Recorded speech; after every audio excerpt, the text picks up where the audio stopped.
Hey. What's up, my top 5 favorite listeners? My name is Kyle Kohler, and this is Kyle's Top 5 Favorite Podcast. Today is a very special podcast. I'm currently on location, and we're doing a satellite podcast. It is 4:30 in the morning. It is Saturday night, Sunday morning. And I am at the Bootleg Theater in Los Angeles, California, Silver Lake, where I work to pay my bills. Because my podcasting career hasn't paid off. I've done all of 4 of these things and still no millions of dollars in the bank. What the hell?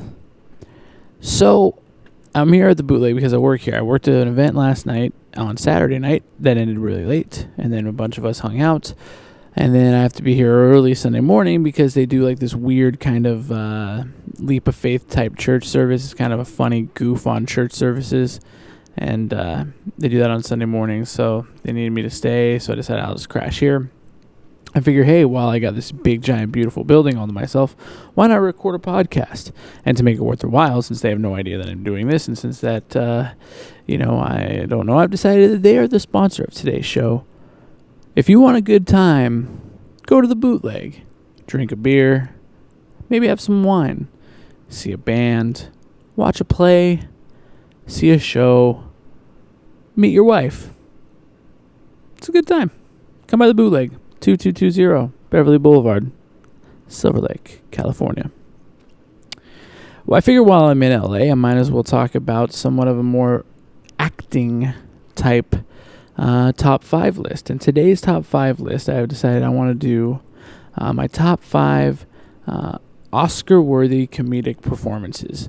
These are my top 5 comedic performances. They're all by actors, so I guess you could call it top 5 comedic performances by an actor. That, the Academy, the Oscars, whatever you want to call them, are really weird in the sense that they always try to book a comedian to host the shows, but yet they give comedy zero credibility. And I think that's really weird. I think that they could, some of these performances, you have to admit they're fantastic. So I've got a pretty decent honorable mentions list. I've got a really solid top 5 and a little bit of a history behind everything too. So let's jump right in, folks. Brought to you by the Bootleg Theater, 2220 Beverly Boulevard, Silver Lake, California. Top 5 Oscar-worthy comedic performances. At number 5, I have Adam Sandler in Happy Gilmore. This was a monster of a movie that really put him on the map. It took him outside of the SNL shadow and showed that this kid knows how to carry a movie. It's one of those great performances where he's on screen the whole time, and it's also one of those performances that is obviously funny. It's extremely quotable. A lot of great guest stars. Adam Sandler's cast and crew. You know them. You know all those guys. They're his homies. He's worked with them forever. But he really shined in this movie. He was also kind of the movie where he didn't play kind of did Adam Sandler character. He was able to really be just kind of a guy and yet still bring out a lot of emotion, make you laugh. The price is wrong, bitch. What an iconic scene. Great movie. Number 5 is Adam Sandler in Happy Gilmore. Number 4, I put Jim Carrey in Ace Ventura. This motherfucker just showed up for this thing and destroyed it. No one knew who Jim Carrey was. You kind of knew him as the white guy from In Living Color, but even that was like, you kind of had to know. Other than that, he was brilliant in this film. Carried it completely beginning to end, and left no stone unturned as far as what he could do with that character. He lit it up. You want to talk about quotable, alrighty then. And I don't know if you guys know this, I do impersonations for hire, so give me a call. He just kills it in this movie. I remember seeing it when I was a kid, and I immediately just thought, this is the craziest thing I'd ever seen, and I want to see more of it. And Jim Carrey's had a long, successful career since, and he's had a lot of great films, but I always felt like his performance in Ace Ventura, he could have rightfully been nominated for an Oscar. And it is weird, the Academy Awards, they literally treat no comedians too good. They every once in a while they'll throw someone a bone. They'll give, Robert Downey Jr. a nomination for Tropic Thunder. But other than that, they kind of snub comedies, and it's very difficult to be funny. It's really hard being funny. Ask anybody. It's very hard to be funny. And these guys do it. They do it at a high-octane level. They should get some credit for it. There's been a lot of snubs. Outside of this list, I think of Robin Williams in Mrs. Doubtfire, or Will Ferrell in Anchorman, Zach Galifianakis in The Hangover, Steve Carell in 40-Year-Old Virgin. These are all guys who very well could have at least been nominated for an Academy Award.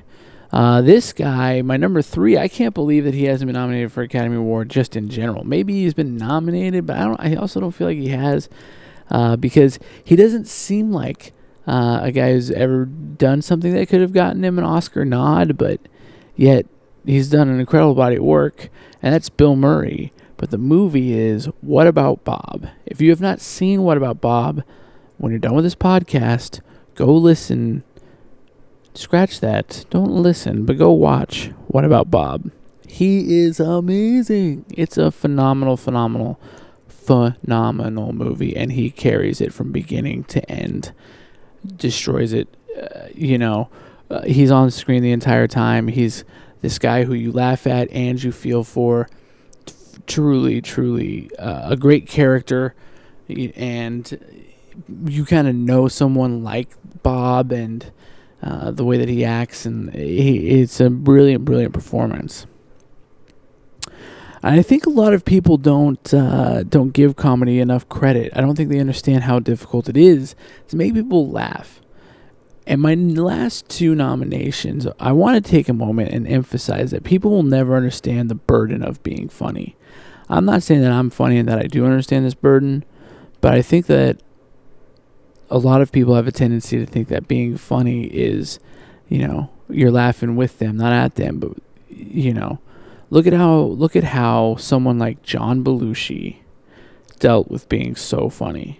He had the whole world at his fingertips, and was clearly the funniest man on the planet, and that wasn't enough, and he had to go die of a drug overdose, because these guys who make the whole world laugh, whether it's Robin Williams or Chris Farley, John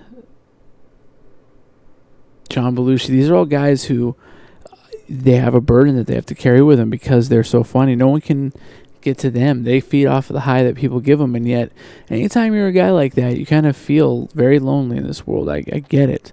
So my number 2 is John Belushi in Animal House. This is the most pure funny name and character on the list, as Blutarsky.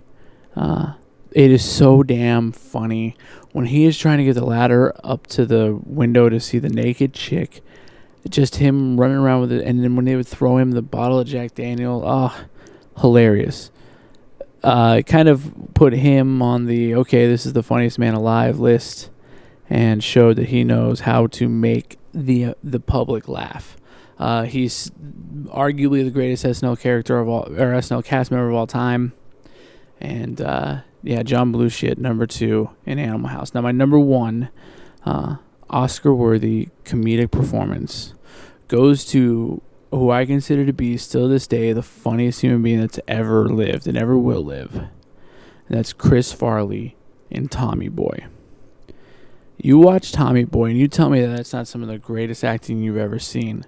To the ability to act that character is phenomenal. No other actor could have done that, and he did it in spades. You laughed at the guy, you cried with the guy, you felt for him when his dad passed away, and you laughed at him when he got his tie caught in the door, when he got hit in the head with the bat. It didn't matter. You laughed at him and you felt for him, and when he succeeded, you cheered for him. It was a truly fantastic performance, you know. And you know what else is great about Chris Farley in that movie? The girl that he was interested in wasn't too hot. Usually whenever there's a funny fat guy, they always cast some woman who's just too damn hot. He casted a really attractive girl, but she wasn't crazily gorgeous. She was a very cute girl. Great movie. One of the funniest films of all time. Chris Farley, Tommy Boy. So let's go over. Number 5, Adam Sandler in Happy Gilmore. Number 4 was Jim Carrey and Ace Ventura. Number 3 was Bill Murray and What About Bob. And number 2 is John Belushi in Animal House. And number 1 of my Oscar-worthy comedic performances, brought to you by the Bootleg Theater here in Silver Lake, California, Chris Farley in Tommy Boy. Thank you so much, everybody, for listening to my top 5 favorite podcasts. You are my top 5 favorite listeners. Have a great week. I'll talk to you later.